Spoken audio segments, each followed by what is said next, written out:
उत्सवाचा पहिला दिवस आपल्या माध्यमातून सर्व जिल्हावासियांना श्रावण मासाच्या शुभेच्छा। यासोबत काल ठिकाणी अमावस्या होती आणि जळगाव जिल्ह्यातील एक राजकारणाची एक वैचारिक घटा सर्वांसमोर ती मांडावी। एकनाथ गणपत खडसे ही एक व्यक्ती नसून एक विकृती आहे। वारंवार एखादी गोष्ट खोटं बोलून भेटून सांगायची, या पद्धतीच्या माध्यमातून पक्ष नेतृत्व आमदार यांना बदनाम करायचं हा त्यांचा कायम स्वरूपीचा धंदा आहे। मांडण्यासाठी आम्ही इथं सर्वजण एका विचाराने एकत्र आलो आहोत। खरं तर एकनाथ खडसे भारतीय जनता पार्टीत असताना ते नेहमी सांगतात की मी 40 वर्षापासून पक्ष वाढवला, पक्ष मी मोठा केला। मुळात भारतीय जनता पार्टी हा एक विचार आहे। या प्रवाहामध्ये अनेक लोक आले, अनेक खडसेंसारखे बाजूला सारले। हा विचार कोणीही देशात थांबू शकलो नाही। आलेल्या या पक्षाची आज देशात व्याप्ती आपण सगळेजण बघताय। मुळात जर तसं बघितलं, एकनाथ खडसेंसारखं नेतृत्व इथं असताना माझा हा देखील सवाल आहे की आपण कायम परिवारासाठी या पक्षाचा वापर केला, पद आपल्या परिवाराभोवतीच मिळाली। जे काही मिळवलं, जे काही मिळालं पाहिजे ते फक्त मला आणि माझ्या परिवाराला मिळालं पाहिजे। मग जेव्हा पक्षातील लोकांनी कुठे वर आवाज काढायचा केला, अमोलदारांनी सांगितलं की हरिभाऊंना कशा पद्धतीने त्रास दिला, संजूभाऊ त्यांची कथा, राजू मामांनी त्यांनी तुम्हाला सांगितलं 2014ला तत्कालीन त्यावेळेचे भारतीय जनता पार्टीचे उमेदवार त्यांना पाडण्यासाठी प्रयत्न केला, पक्षात असून 19ला मला थांबवण्यासाठी प्रयत्न केला। जिथं जिथं शक्य असेल तिथं आपण अहंकारी रावणासारखं फक्त लंका माझ्या ताब्यात असली पाहिजे या दृष्टिकोनातून विचार केला आणि आपल्याही विचाराच्या लोकांना थांबवण्याचा तुम्ही कायम प्रयत्न केला आहे।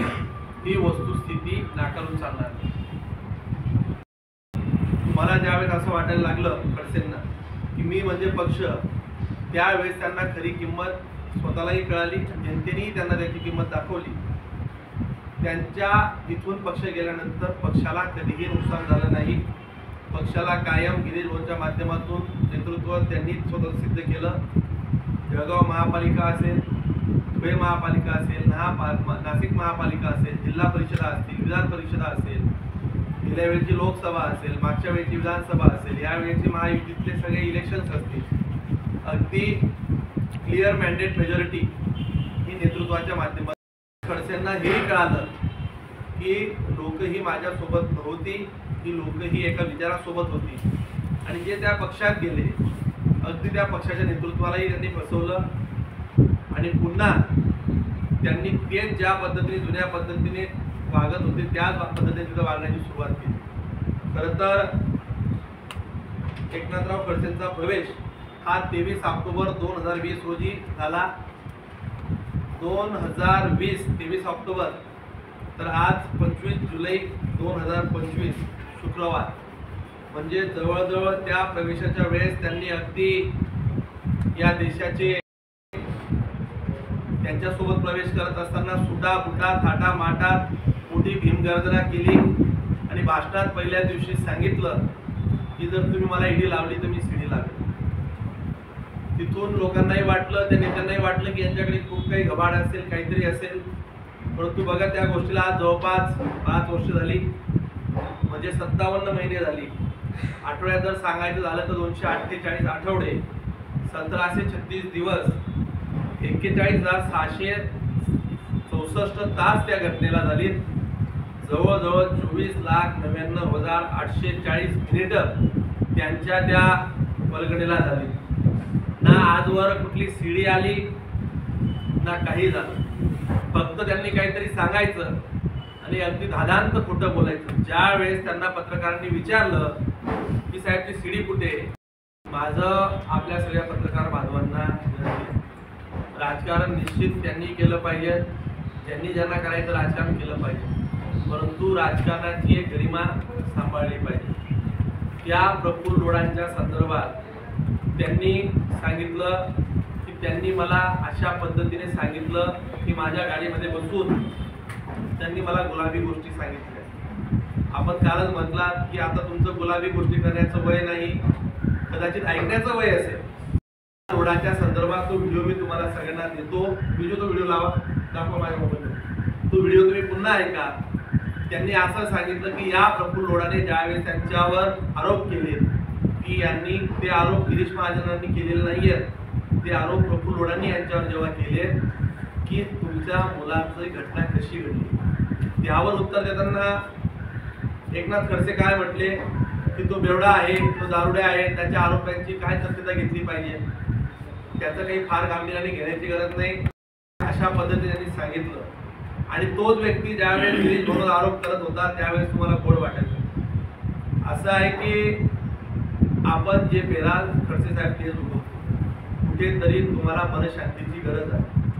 खरं तर तुमचं वय वाढलंय, आम्ही तर कायम परमेश्वराला सांगूच की तुम्हाला परमेश्वराने जास्त आयुष्य दिलं पाहिजे, कारण की तुम्ही नसताना तुमच्या डोळ्यासमोर भारतीय जनता पार्टीचे सगळे कर्तृत्ववान नेते आमदार काम कसं करतात हे बघायलाही कोणी असलं पाहिजे. त्यांच्यासाठी आम्ही तुम्हाला चांगलं आयुष्य मिळावं ही तर मागणी करूच.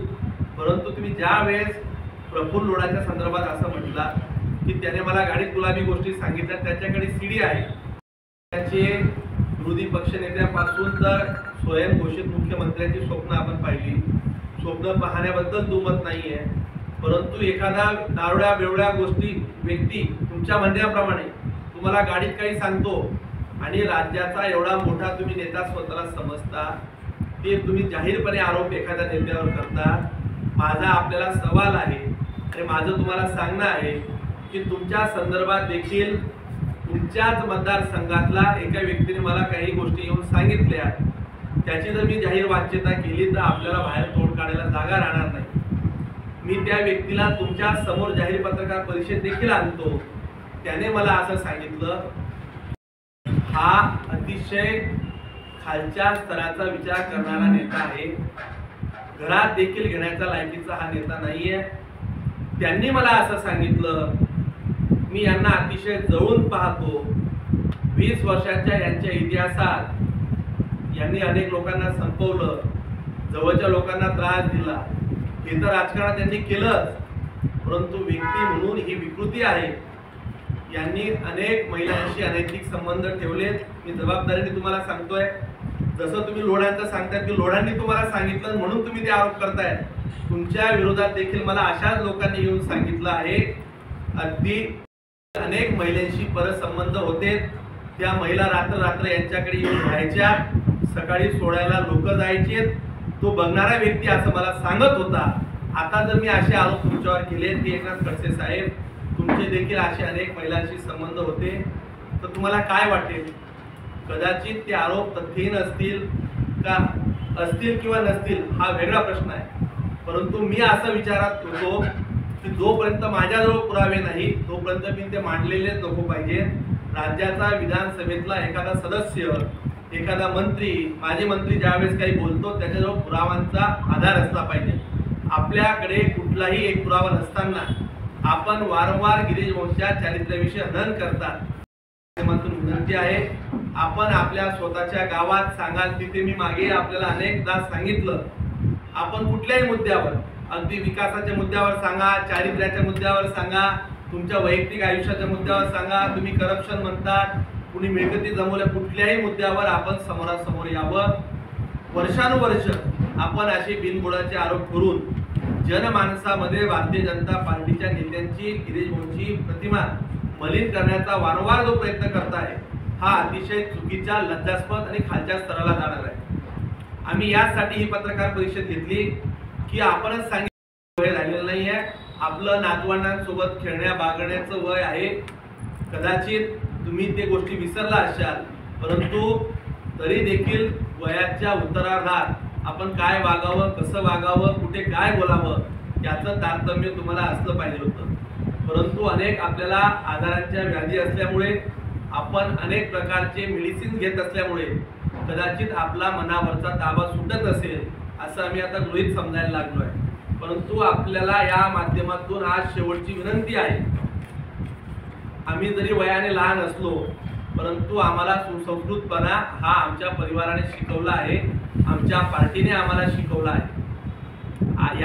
अशा पद्धतीने चुकीचे वक्तव्य करून जर चुकीच्या माहिती जर पसरवून पक्षाची जर प्रतिमा खराब करत असाल, नेत्यांची प्रतिमा खराब करत असाल तर तुम्हाला त्याच्या डबल उत्तर याच्या पुढे मिळेल.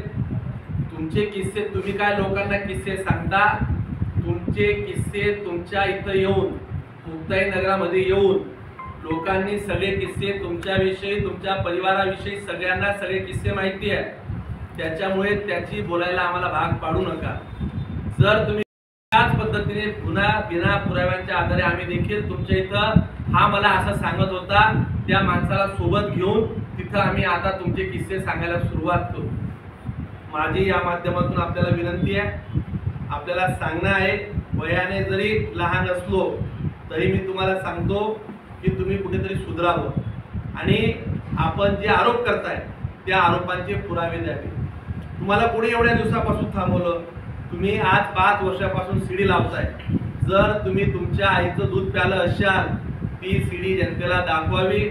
तुमच्याकडे कुठलेही हनी ट्रॅपचे पुरावे असतील तर ते दाखवावे. महाराष्ट्रातल्या कुठल्याही लोक काय असेल ते राज्याचे नेते, मुख्यमंत्री, उपमुख्यमंत्री तिघ पक्ष कोणाचे नेते असतील, कोणाचे कार्यकर्ते, कोणी अधिकारी असतील त्यांच्यावर कार्यवाह्या होतील. परंतु या जिल्ह्याची प्रतिमा मलिन करण्याचं काम एकनाथ खडसेंनी थांबवलं पाहिजे. विकासाचं राजकारण केलं पाहिजे. हे वार आरोप प्रत्यारोपामध्ये या जिल्ह्याचं नुकसान व्हायला लागलं. आपण 1995ला मंत्री होता. अनेक काळ मुख्यमंत्र्याचा नंतर विरोधी पक्षाचा दर्जा असतो तो आपल्याकडे होता. त्याच्यानंतर आपण 12 खात्यांचे मंत्री राहिला. सगळी खाती आपल्याकडे होती. आपण 35 वर्ष त्या मुक्ताई नगरच्या पवित्र भूमीने आपल्याला संधी दिली. एका चांगल्या माणसाला त्या माणसांनी नाकारून तुम्ही अनेक वेगळ्या पद्धतीने कृत्या वापरून ज्या पद्धतीने निवडून आलात, 35 वर्षात मुक्ताई नगर आज कुठे आहे? त्या जिल्ह्याचं तुम्ही तर म्हणता की मी राज्याचं नेतृत्व केलं, परंतु आपण ज्या जिल्ह्यात येत आहेत त्या जिल्ह्यात आपण किती किलोमीटरचे रस्ते केले, किती प्रशासकीय इमारती आणल्या, किती व्यवस्था उभ्या केल्या, किती इरिगेशनचे प्रोजेक्ट नुसते मंजूर करून झालेत, किती पूर्ण झालेत, या संदर्भात किती मेडिकल हब आणले. आपल्याकडे एक्साईजची जबाबदारी होती, त्यात आपण काय केलं केले. इथं विभागीय कार्यालय केले पाहिजे ना अशी अनेक वर्षाची मागणी होती. आपण ते किती केलं? आपण ही वस्तुस्थिती तुलनात्मक जर मांडली, जर तुम्ही सांगितलं की गिरीश महाजनांनी 7 वर्षाच्या काळात 20 करोड रुपये, 200 करोड रुपये, 2000 कोटी रुपये आणले आणि मी 20,000 कोटी रुपये आणले, मी यामध्ये गिरीश महाजन साहेबांपेक्षा सरस आहे. जर असं जर तुम्ही जर आम्हाला कागदोपत्री विकासात्मक जर सिद्ध करून दाखवलं तर पहिला सत्कार हा मंगेश चव्हाण आणि आमचे सगळे सहकारी मी सोबत घेऊन येऊन तुमचा सत्कार करायला मुक्ताई नगरमध्ये येईल. परंतु आपण विकासावर बोललं पाहिजे. सोयीने प्रत्येक वेळेस गोष्टी मांडतात. भ्रष्टाचाराचे गंभीर आरोप करत असताना फक्त आपल्याला म्हणजे लोकप्रिय सवंगता मिळावी, आपली त्या संदर्भात सांगणाऱ्याची विश्वासार्हता तपासावी. माध्यमांना पण माझी विनंती असेल की असले आरोप जर कोणी करत असेल तर आता मी तुम्हाला सांगितलं की एकनाथराव खडसेंचं चारित्र्य कसं आहे, तो व्यक्ती कोण आहे, तो सांगणाऱ्याचे चारित्र्य आपणही तपासलं पाहिजे. मी आज यासाठी सांगितलं की मला हे 10 वर्षापासून त्यांनी सांगितलं की बाबा यांनी असं सांगितलं. त्या मुलांच्या संदर्भात त्यांनी जे आरोप केले तर ती गिरीश भाऊंच्या परिवारावर जात असताना खरं तर मी गेल्या आता अनेक वर्ष पाहतो कुटुंब वत्सलता त्यांना आम्ही पाहतो की मुली असतील ते म्हणतात की त्यांना मुलगा नाही. खरं तर राजकारणात इतक्या खालच्या पातळीवर जायची वेळ यायला नको होती.